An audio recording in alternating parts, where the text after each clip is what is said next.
Microscopic Lust. Chapter 10.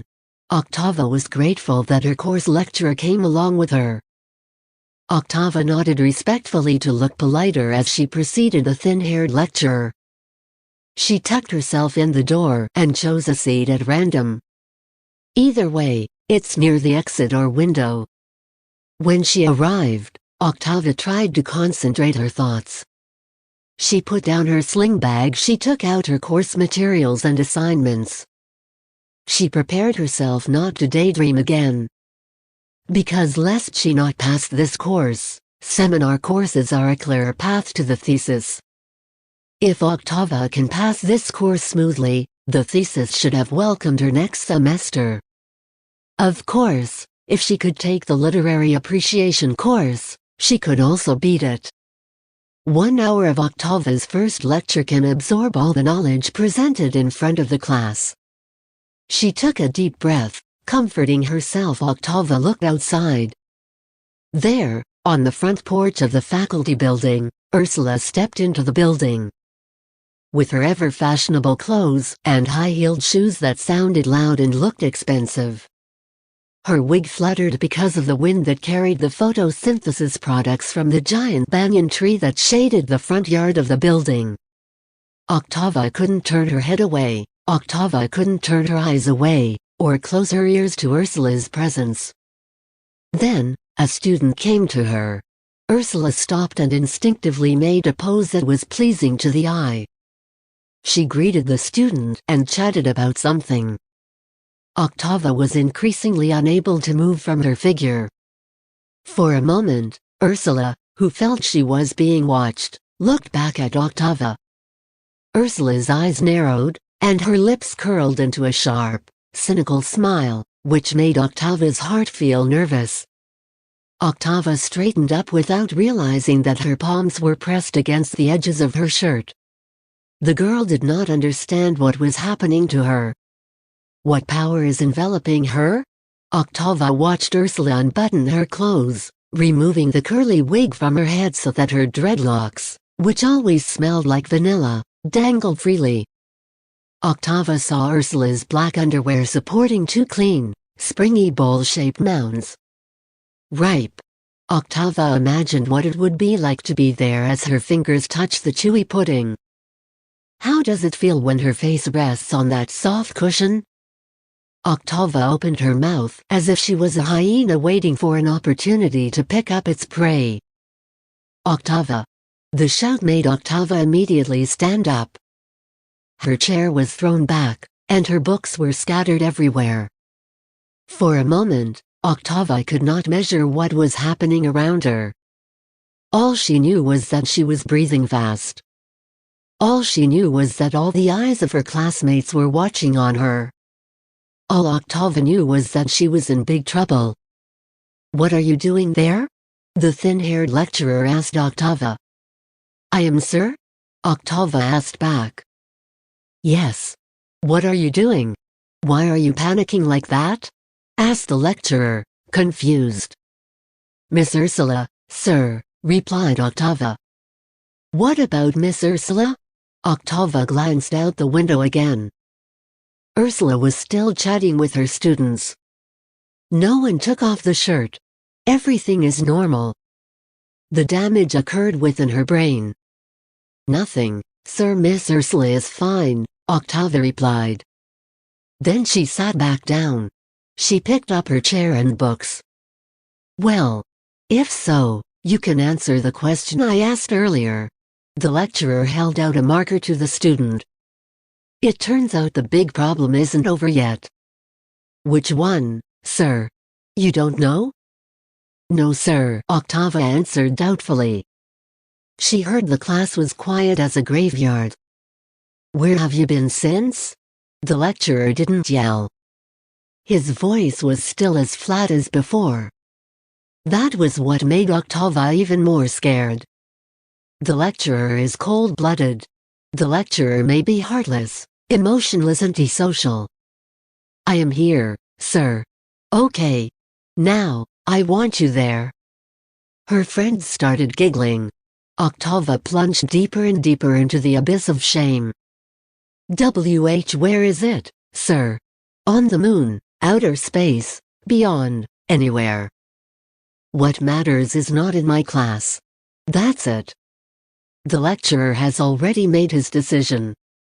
Octava immediately straightened her book. She put the book in her bag. And before leaving the door, Octava asked once more. Excuse me, sir.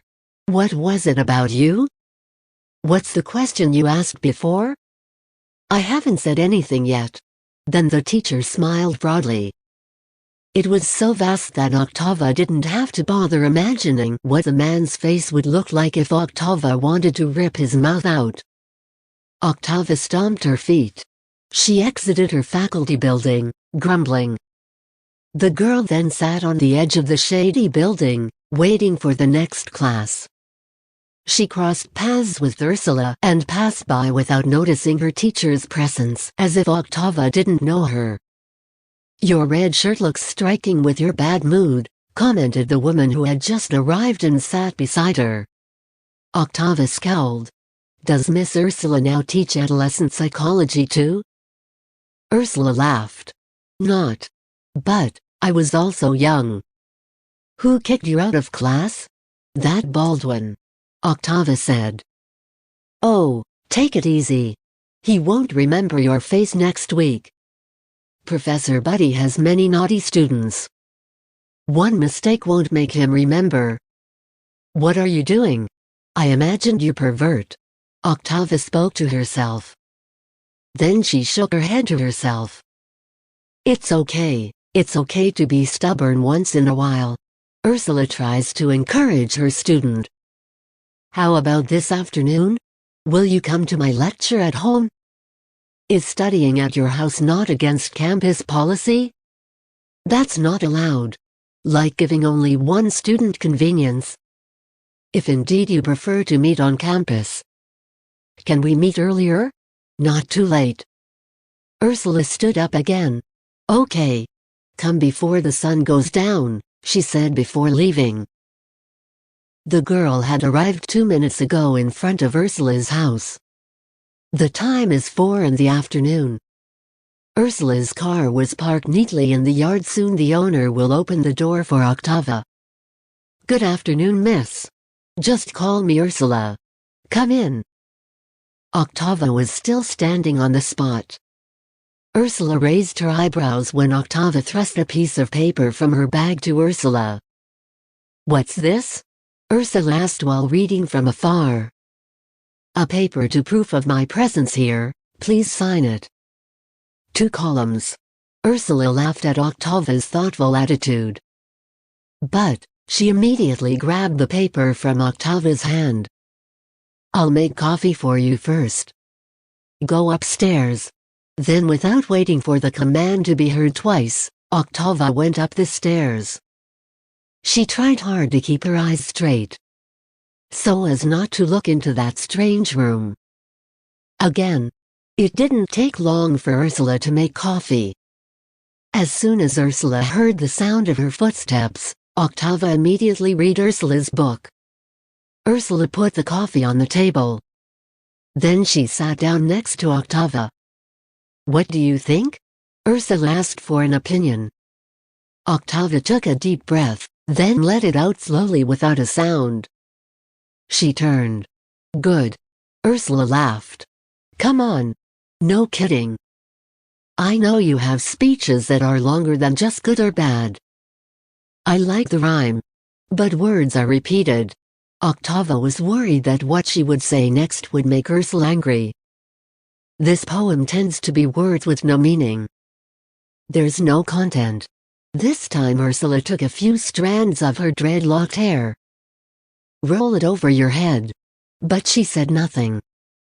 And that made Octava so awkward.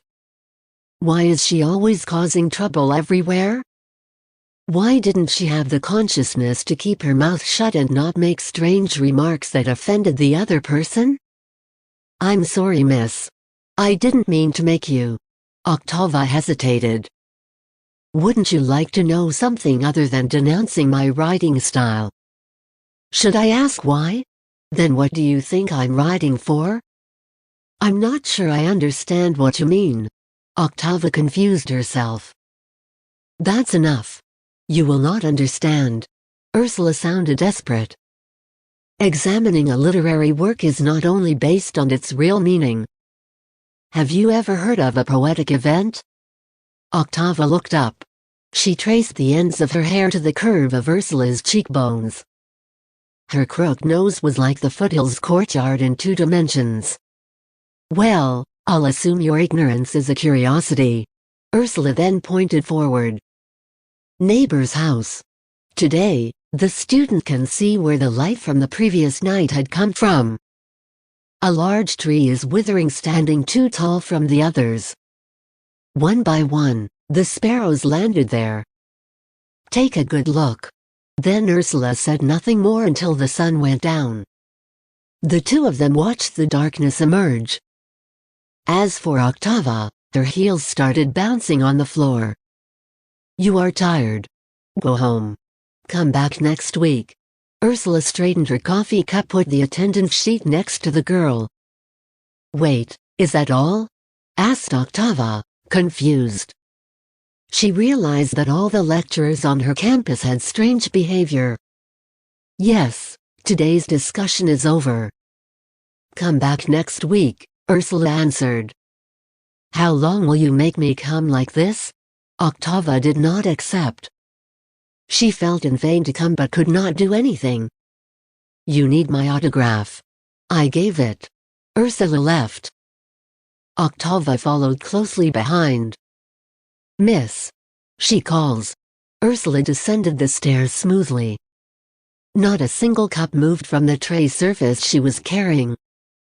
Octava waits for the teacher to put down the cup and face her. Oh, you're still here. Ursula was deliberately being annoying. She leaned against the sink.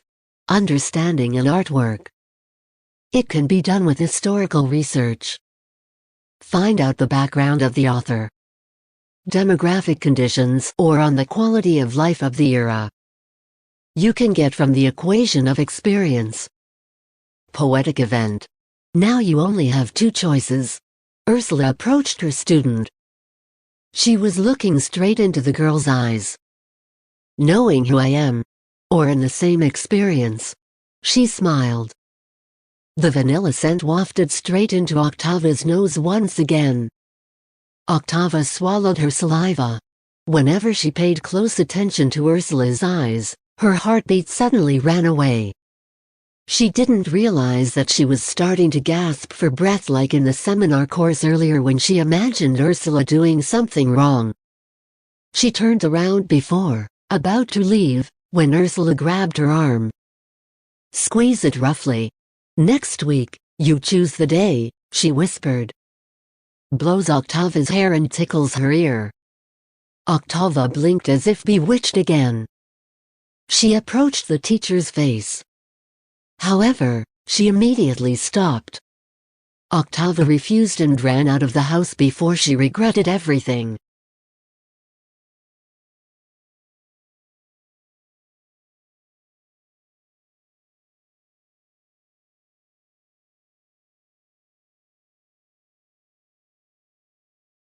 Microscopic lust. Chapter 11. If it weren't the natives there, who knew very well that there wouldn't be a single ghostly figure roaming around at this hour, they would surely think that the flickering light on Octava's face was one of them. Octava is undoubtedly still alive. She is not a cosmic being or a holographic particle of any dimension. She was just in a hurry. She was walking away from the house of a 32-year-old woman named Ursula. Octava is busy fiddling with her cell phone in the dimly lit streets. Understand will not get lost a second time. She was worried about fainting because her heart was pounding or her lungs inflated too fast. The amount of oxygen she breathes disrupts her balance. In theory, maybe, she was fighting for air with the trees that grew thickly around the road. Tony. Octava was looking. Now and then, her eyes were on the road where she was walking. Go to the initial view. Then back on the phone screen. Press the menu button. She hesitated. If Octava called her boyfriend, Tony would ask a lot of questions. Too many. He had loved her from the start. So that if Tony is able, he will not mind accompanying Octava jumping from a high abyss. As long as Octava is on his side. Although not talking about the future, Octava often deliberately stalls for time or changes the topic. When the conversation goes awry, they start to talk about home, parents, engagement, etc. It's not easy to admit that sex can sometimes be a big wall separating togetherness and the future. In the middle of that thought, a number Octava didn't recognize called. Her ringing made her jump in the increasingly terrifying darkness. "Hello," she answered doubtfully. "Where are you?" the caller asked. "Oh, you didn't save my number?" "Ah, how cruel," said Helena. Octava is not very good at detecting expressions if she doesn't see how Helena plays with her lips. "Oh, her lips. Sorry. I don't dare ask about your number." Octava didn't continue. She couldn't possibly tell Helena that she didn't keep Helena's number because of Helena's suddenly aggressive and suddenly kind nature. "I'm just kidding. Where are you, Octava? I need your help. I'll pick you up wherever you are now." "Okay?" Helena spoke each word faster. "Helena, you don't have to. I'll be home soon." "In a moment," Octava said when she saw the street lights from where she was walking. Then their conversation ended there. Octava hired a taxi to take her home and paid 20 times the bus fare to get there faster. She had wondered why she seemed so excited now. When you have set foot in front of the gates of the Gorse house, Octava sighed once again. Realized, if possible, her actions were too excessive. Or, she just felt compatible with Helena. It's not impossible. Who doesn't? All the householders were sitting, eating, and chatting in the dining room. The smell of food and the sound of spoons and plates reached the living room. "Evening, everyone," Octava approached. She put her bag under the chair and sat next to her mother, opposite Helena. "Where have you been?" asked Amanda, starting to be pretentious. Usually, she doesn't care if Octava stays at a friend's house. Because her future husband was there, she wants to be seen as a caring woman. "Let her eat first." Gorse interrupted Octava before the girl could even answer. "Take all kinds of menus provided on the table and eat voraciously." Octava smiled at Mr. Gorse. From the corner of her eye, she could tell Helena was watching her. "I need your help, Octava," said Helena. The atmosphere at the dining table was immediately deserted, and Octava turned to her stepsister. "What can I do for you?" Octava answered with a question after she swallowed her chew. "Choosing clothes for Auntie Amanda and my old man's wedding." "Okay, I'll take a shower first. Then we will help each other," Octava pretended. Only in front of her mother and Gorse. Octava wasn't sure about her taste. She didn't even have a talent for mixing and matching colors. "You have clothes for tomorrow." Helena also seemed to be looking for a face in front of her father, so that she looks like she can accept her stepsister well. Octava shrugged. She didn't look back at Helena. Octava kept her head down to face her plate. "I'll use what I have. Then, we can buy together." Helena spoke excitedly. She glanced at her watch to ensure they weren't too late to go shopping. "It's okay, Helena. There's no need to bother." Octava smiled at Helena. Helena was silent for a moment. She looked at her father and then back to her stepsister. "In that case, you can borrow mine. I bought a few dresses last week, and I haven't even gotten to wear them yet. I'm sure our sizes are not much different," Helena offered with a funny face. makes her father smile proudly. "Why didn't you tell me that you haven't bought clothes yet?" Amanda joined in. Then the dining room was silent at the same time. "I'm going to take a shower now." Then she go up the stairs after a nod from Gorse and Helena. "Thank you for dinner, Mr. Gorse." Octava politely fled the debate. After taking a shower, Octava immediately put on her most comfortable negligee. She left the room and knocked on Helena's door. "Come in." Helena opened the door. "Do you mind if I smoke in the room?" asked Helena, brandishing her cigarette. "No problem." Octava sat at the bottom end of Helena's bed. "What can I do for you?" Helena seems to have forgotten what she said in the dining room earlier. She raised her eyebrows, exhaling smoke from her mouth quickly. "Oh, clothes. I've actually chosen." "Now, choose which one you will use." Helena pointed at the cupboard. Octava chose not to be presumptuous. She stood and sat next to Helena. "Finish your cigarette first. Then you choose whichever one you want to give up for me." "I'm not sure you want to, but I'll make an offer for you." Helena agrees. Helena handed it to the girl sitting beside her in the last seconds of the shortened cigarette. Octava wanted to be polite once she had seen Tony smoke. Now all she had to do was imitate her boyfriend. "Don't swallow the smoke," Octava told herself. Then, the girl coughed. Helena laughed at Octava's behavior. She refused to stay away from her stepsister. She had forgotten her promise to herself this morning. Helena took the lit cigarette butt from Octava's hand and stubbed it out. "Okay, now let's pick some clothes for you." Helena slowly stood up, walking towards the ample cupboard. "Black suits everyone. I happen to have a lot. So, we will wear clothes of the same color." Octava grabbed the dress from Helena's hand. "Thank you. This is great. Is it expensive?" "For my father's second marriage? Not expensive at all. Do not worry." Octavia smiled. "Thank you, Helena." "Try it first." Helena folded her arms in front of her chest proudly. She watched Octava's body from top to bottom.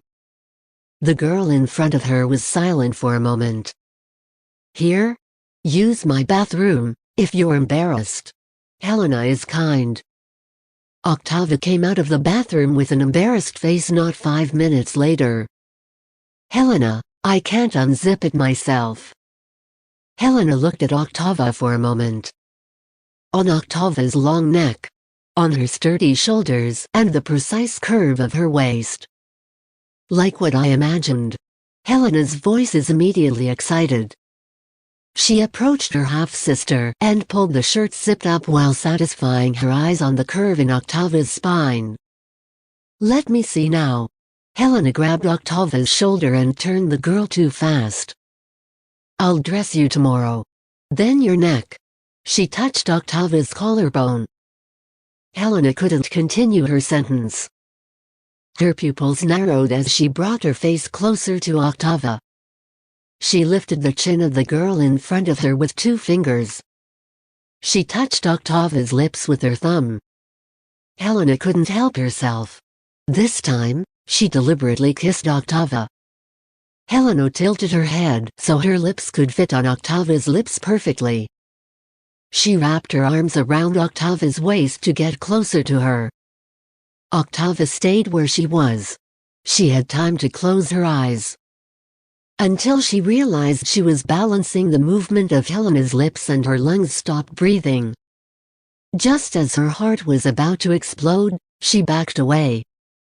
"Wear the necklace tomorrow." Helena didn't apologize. She just improvised. She licked her lips as if nothing had happened before between the two girls. "I already have a boyfriend," Octava stammered. "Sorry?" Helena raised her eyebrows. "I already have a boyfriend, Helena." Octava intends to end what happened to her, and Helena reaches here." Helena stared at Octava intently. Her face was so calm. Her green eyes anesthetized Octava that she couldn't move at all. How could her face be that calm? Octava asked in her heart. Then, Helena chuckled. "Me too, Octava." Helena smiled knowingly at Octava. "I also have a girlfriend." Octava escaped from Helena's eyes as soon as possible and returned to her room without saying anything else. She even forgot her pajamas, which were still hanging alone in Helena's bathroom.